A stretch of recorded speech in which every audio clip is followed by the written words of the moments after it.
A continuación vamos a hablar sobre el tratamiento con fármacos insulínicos. Y es que, como ya sabemos, el tratamiento con insulina se debe administrar a todos los pacientes con diabetes mellitus tipo 1 y en aquellos tipo 2 cuyas células han perdido ya su capacidad para secretar insulina. En este momento normalmente llega alrededor de los 15 años. La insulinoterapia es el tratamiento más efectivo, ya que reduce la hemoglobina glicada entre un 1,5 y un 3%, y se puede usar tanto en monoterapia como asociados a otros antidiabéticos. Los pacientes con insulinoterapia necesitan aprender sobre la técnica de administración y el tratamiento de las hipoglucemias. Y es que este tipo de terapia, como ya ha explicado mi compañera, presenta efectos secundarios importantes como las hipoglucemias, el aumento del peso, la lipodistrofia, accesos infecciosos, incluso edema insulínico y presbiopía. ¿Y cuándo debemos comenzar con la terapia?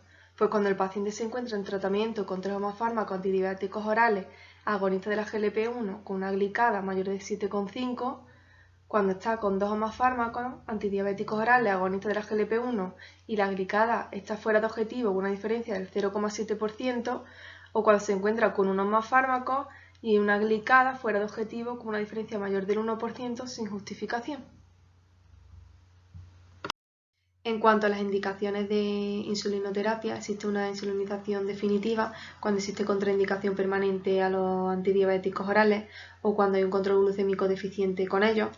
Existe también cuando existe una cetonuria, más pérdida de peso espontánea o enfermedades crónicas que contraindiquen antidiabéticos orales como son las insuficiencias renales, hepáticas o pancreáticas. En cambio, la insulinización transitoria la realizamos cuando existen descompensaciones hiperglucémicas agudas, embarazo y lactancia, el paciente está en tratamiento con glucocorticoides o presenta una cirugía mayor. ¿Con qué insulinizamos? Pues existen diversos preparados de insulina, insulinas basales, prandiales y premezcladas, que son todas estas que os dejamos por aquí para que le echéis un vistazo. En cuanto a las insulinas basales, lo que intenta simular es el patrón basal mediante la secreción continua de insulina para mantener la normoglucemia en ayunas. Presentan como características ideales una acción sin picos, con secreción plana, una acción prolongada, de absorción subcutánea y que permitan buen control glucémico con bajas incidencias de hipoglucemia y además que tengan un efecto mínimo en el peso. Por otro lado, las insulinas prandiales tienen como objetivo imitar el pico de la secreción de insulina que se produce tras el consumo de alimentos. Este tipo de insulina permite una mayor flexibilidad para el paciente para conseguir un control glucémico más estricto. Cuando sobre una insulinización basal previa optimizada se intensifica con insulinas prandiales, hablamos de estrategia basal plus y bolo basal.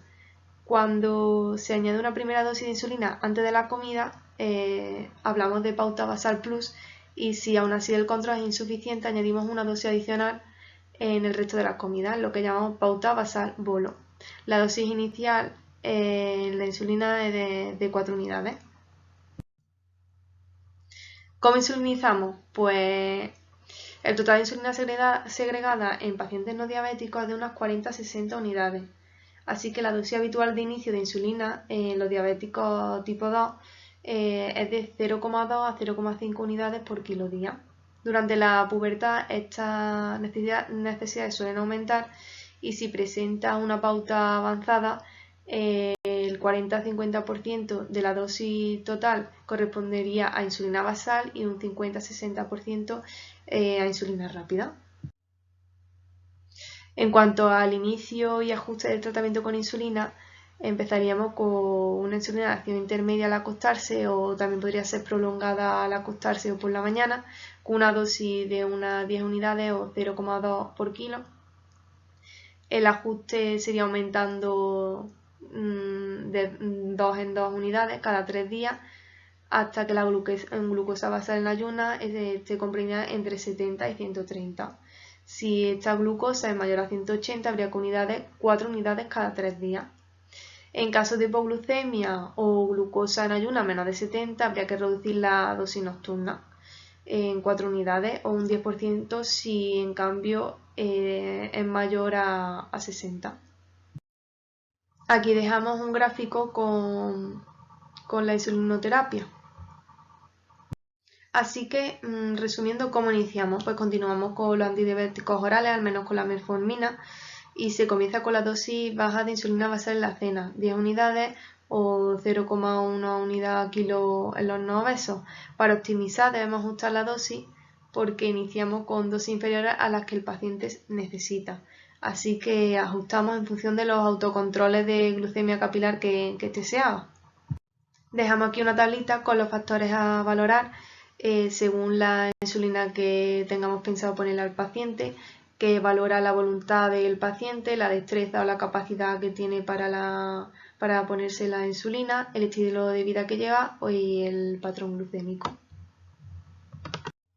Por último, para dar unas pinceladas sobre el tratamiento del diabético y paciente COVID, queremos destacar que tanto la metformina como los inhibidores de la SGLT2 tienen riesgo de acidosis láctica y de cetoacidosis, por lo que deben ser suspendidos. Los agonistas de la GLP-1 tienen que ser estrechamente monitorizados. En cambio, los inhibidores de la DPP-4 generalmente son bien tolerados y la insulina debe mantenerse y monitorizarse. En aumentar el requerimiento de esta, sospecharía un empeoramiento clínico. Y con esto ya está todo, dejamos aquí la bibliografía. Muchas gracias.